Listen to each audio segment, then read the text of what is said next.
నాయనో, నేను కొంచెం లేట్ అయిపోయాను. మరి ఇంత సోమరితనం ఉండకూడదు. నీ కొత్త ప్రిన్సిపాల్ గా వచ్చే వారం నుంచి క్వార్టర్లీ పరీక్షలు మొదలు పెడదామని నిర్ణయించుకున్నాను.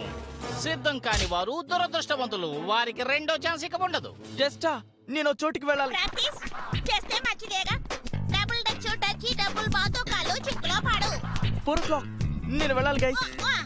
పోనీలే జేక్, ఈ ప్రాంతం డబుల్ డచ్ ఛాంపియన్ పోటీలు వచ్చే వారమే. మనకి సెలవులు ఇచ్చే ముందే పనులు పూర్తి చేసుకోవాలి. నేను చేసుకోలేను, ఎందుకంటే జేక్, ఈ రోజు నాకు సాయపడాలి. చెత్త కుప్పని జాగ్రత్తగా చూసుకో, చెల్లెలు బయటపడే. ఆగు, తారుమార్చేయి. చెత్తని బయటపడేసి చెల్లెని చూసుకో. కానీ అమ్మ, నాకు అసలు ఖాళీ లేదు. పైగా డ్రాగన్ ట్రైనింగ్ లేట్ అయింది. సారీ తాతయ్య. చూడబ్బాయ్, డ్రాగన్లకు ఉన్న పనితనమే టైం ని మేనేజ్ చేసుకోవడం. ప్రతి చిన్న విషయాన్ని కూడా నిపులు కాకడం, గాలిలో ఎగరడం అంత ముఖ్యం. అవ్వచ్చు, కాదండం లేదు. కానీ నేను ఇక్కడ 2 జీవాల కోసం కష్టపడుతున్నాను తెలుసా. అందుకే